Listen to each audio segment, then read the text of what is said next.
রাজশাহী শহরকে আমরা সবাই চিনি দেশের সবচেয়ে পরিচ্ছন্ন এবং সুপরিকল্পিত গ্রিন সিটি হিসেবে। এই শহরের চমৎকার ড্রেনেজ নেটওয়ার্ক আর পরিচ্ছন্ন রাস্তাঘাট পুরো দেশের জন্য একটা রোল মডেল। কিন্তু জলবায়ুর পরিবর্তন আর দ্রুত নগরায়নের এই যুগে একটি আদর্শ শহরের কিছু নিজস্ব অভ্যন্তরীণ চ্যালেঞ্জ থাকে, তাই না? বিশেষ করে নাগরিকদের একটু অসচেতনতার কারণে যখন ড্রেনে পলিথিন বা প্লাস্টিক বর্জ্য জমে যায়, তখন হুট করে হওয়া ভারী বৃষ্টিতে লিলি মোড় কিংবা ভদ্রার মতো নির্দিষ্ট কিছু এলাকায় অল্প সময়ের জন্য পানি জমে বেড়ে যায় জনভোগান্তি। এর অন্যতম কারণ গত 2 বছর ধরে এখানে কোনো নির্বাচিত মেয়র নেই। তবে বর্তমান প্রশাসক মাহফুজুর রহমান রিটনের বিশেষ তদারকিতে বেশ কিছু অবহেলিত এলাকার ড্রেন প্রায় 20 বছর পর বড় আকারে পরিষ্কার ও সংস্কার করা শুরু হয়েছে। কিন্তু এই সাময়িক ভোগান্তিগুলোর স্থায়ী এবং ডিজিটাল সমাধান আগামীতে কার হাতে যাবে? সম্প্রতি নির্বাচন কমিশন খুব দ্রুতই রাজশাহী সিটি কর্পোরেশনের ভোটের তোড়জোড় করছে। আজ আমরা আলোচনা করব পদ্মা পাড়ের রাজনীতির ভেতরের গল্প নিয়ে। রাজশাহী সিটিতে মোট ওয়ার্ড আছে 30টি, আর শুধু সিটি কর্পোরেশনেই ভোটার সংখ্যা 3.5 লাখের বেশি। সবচেয়ে বড় মাস্টার স্ট্রোকটি খেলেছে বাংলাদেশ জামায়াতে ইসলামী। বাকি দলগুলো যখন কেবল হিসাব কষছে, তখন জামায়াত সবার আগে তাদের একক মেয়র প্রার্থী চূড়ান্ত করে মাঠ গরম করা শুরু করে দিয়েছে। তারা মাঠে নামিয়েছে মহানগর জামায়াতের প্রবীণ নেতা ডাক্তার মোহাম্মদ জাহাঙ্গীরকে। অতীতে জামায়াত সবসময় জোটের খাতিরে বিএনপির প্রার্থীকে সমর্থন দিয়ে এসছে, কিন্তু 2026 সালের পরিবর্তিত রাজনৈতিক প্রেক্ষাপটে তারা কোনো জোটের জন্য অপেক্ষা না করে অলরেডি ওয়ার্ডে ওয়ার্ডে ঘরোয়া বৈঠক ও জনসংযোগ শুরু করেছে।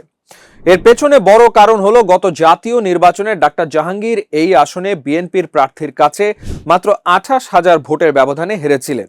সেই হিসাব এবার তারা ঘরের মাঠে নিজেদের একক শক্তিতে সুদে আসলে চুকিয়ে নিতে চায়। জামাত তো মাঠে নেমে গেছে, কিন্তু মাঠের প্রধান দল বিএনপি কি করছে? এখানেই লুকিয়ে আছে আসল রহস্য। বিএনপির ভেতর এখন দলের একক মনোনয়ন পেতে সম্ভাব্য প্রার্থীদের ভেতর এমন এক অদৃশ্য প্রতিযোগিতা চলছে।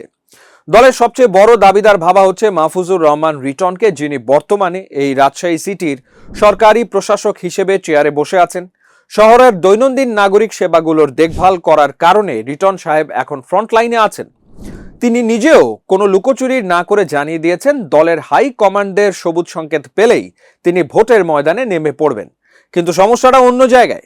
দলের ভেতর আরো অন্তত হাফ ডজন হেভি ওয়েট নেতা আছেন, যেমন সাবেক মেয়র মোসাদ্দেক হোসেন বুলবুল কিংবা কেন্দ্রীয় সাংগঠনিক সম্পাদক অ্যাডভোকেট শাহিন।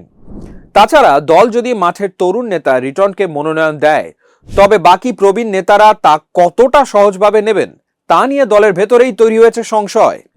লড়াইটা শুধু বিএনপি আর জামায়াতের মধ্যে সীমাবদ্ধ নেই। রাজনৈতিক বিশ্লেষকরা বলছেন এবার রাজশাহীতে ত্রিমুখী বা চতুর্মুখী যুদ্ধ হতে পারে।